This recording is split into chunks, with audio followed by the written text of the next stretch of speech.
Olá, você que acompanha o Jornal de Pomerode no nosso YouTube e também nas nossas redes sociais. Hoje nós estamos diretamente aqui do nosso estúdio com o senhor Odair Tramontim para conversar um pouquinho sobre a trajetória dele como promotor aqui em Pomerode e também as expectativas políticas para o futuro. Senhor Odair, seja bem-vindo aqui à nossa redação, ao nosso estúdio e ao Jornal de Pomerode.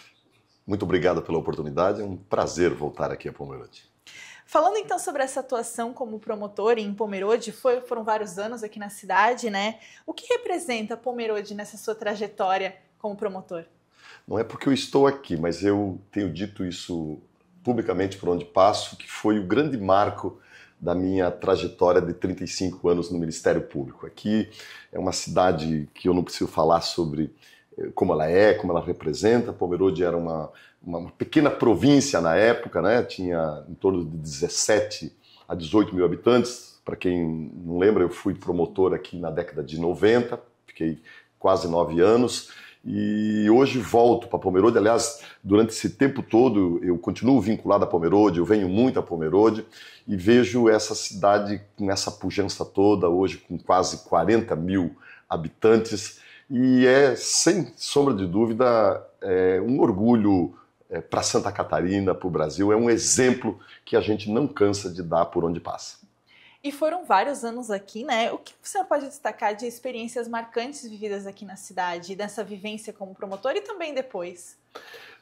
Talvez o marco maior da minha atuação aqui foi porque o modelo de gestão na época era um pouco diferente.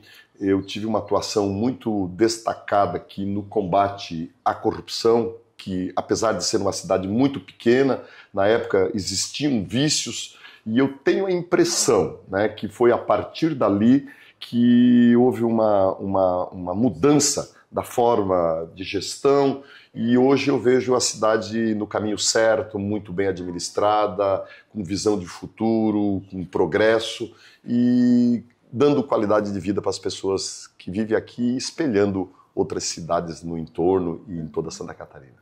E falando sobre essa questão do combate à corrupção, como é que foi um pouquinho dessa sua atuação no GAECO e também nessas outras iniciativas, né, de combate à corrupção? Qual a importância de estar engajado nisso e continuar nessa batalha?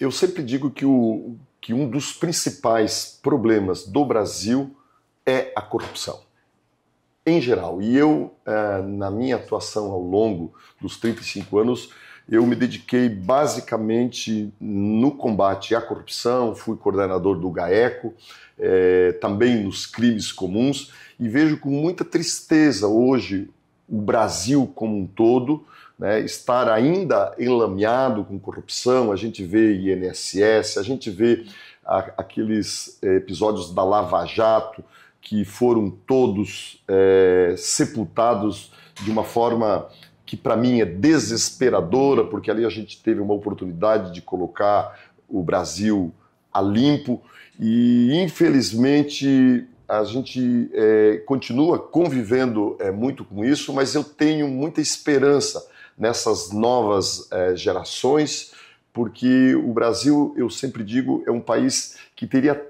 tudo para dar certo. Nós temos o melhor clima do mundo, nós temos o melhor agronegócio, nós temos uma indústria pujante, nós temos tecnologia, nós temos um povo trabalhador e o nosso problema é político. Talvez esteja aí a resposta que talvez você vá me perguntar, porque já no andar bem adiantado da vida eu me aposentei e entrei na política, porque a minha impressão é de que a gente precisa fazer uma revolução política, inserindo na atividade política pessoas comuns, pessoas que deram certo na vida, nas suas atividades, quer no serviço público, quer na atividade empresarial, em qualquer ramo, para que as pessoas se doem para a política, porque é importante que a política seja um espaço ocupado por pessoas de bem. E repito mais uma vez, por pessoas que deram certo. Política não é lugar para aventureiros, é para experiências bem-sucedidas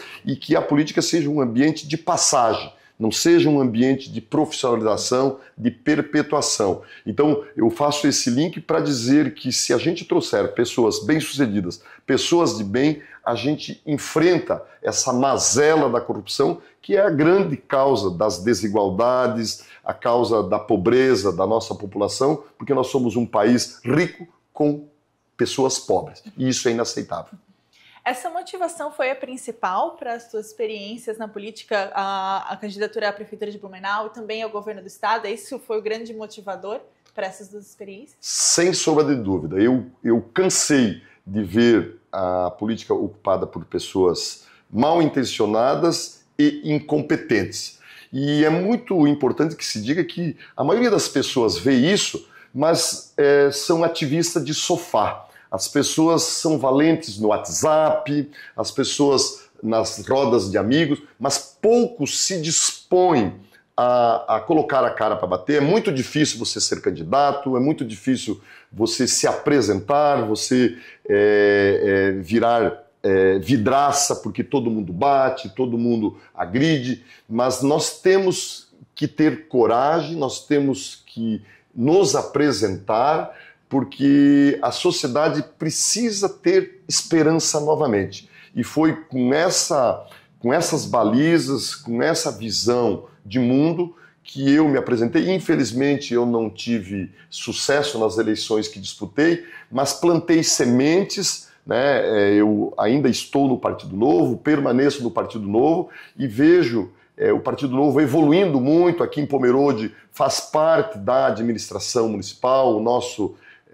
prefeito, o nosso vice-prefeito é do Partido Novo, nós temos vereadores também que estão aí, e sem aquela arrogância de que só nós sabemos as coisas certas, não existe monopólio de virtude, nós queremos somar, e somar com pessoas de bem, e é com essa visão que eu ainda permaneço filiado e continuo com esperança e talvez servindo como referência para pessoas mais jovens. Eu sou professor há 35 anos e vejo ex-alunos, né, que estão entrando na política, alguns até dizem porque viram a minha coragem, a minha determinação, e eu quero continuar sendo essa referência com ou sem mandato eletivo. E pensando assim no futuro, você falou um pouquinho agora, quais são os projetos para esse futuro, assim, pensando 2026 e na sequência? A gente teve um balde de água fria porque nós tínhamos uma expectativa muito grande de conquistar a Prefeitura de Blumenau, estava bem encaminhado, tínhamos expectativas, bons planos, boas equipes, mas eu não choro leite derramado, não fico olhando para trás e sim para o futuro. E o partido me escalou para ser pré-candidato a deputado estadual. Eu estou começando a dialogar com os setores, com as cidades, com as lideranças, para construir uma candidatura que não seja minha, que seja uma candidatura de ideias, uma candidatura de visões, de um jeito novo de fazer política. Então, eu tenho me apresentado como pré-candidato no sentido de levar a voz aqui do Vale do Itajaí para a Assembleia Legislativa, porque nós temos muitas pautas importantes para defender.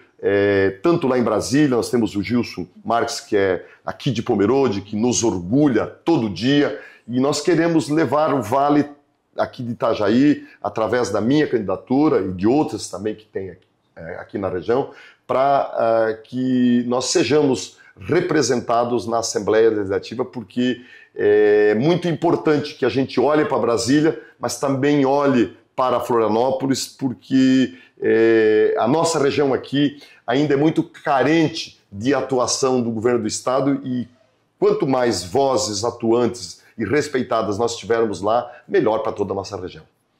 Perfeito, senhor Adair. Obrigada aqui por ter vindo ao Jornal de Pomerode. Qual o recado que você quer deixar aqui para a nossa comunidade, para o povo de Pomerode?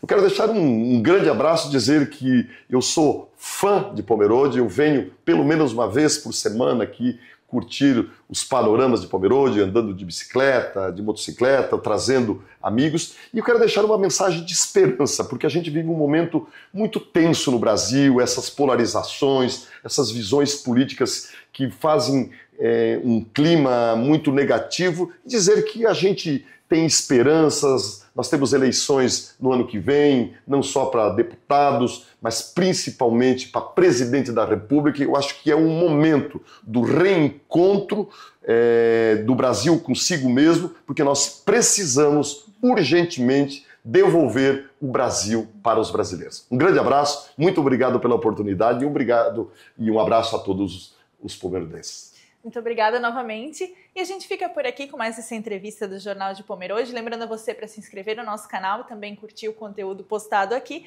E a gente se vê numa próxima entrevista aqui no Jornal de Pomerode. Até mais!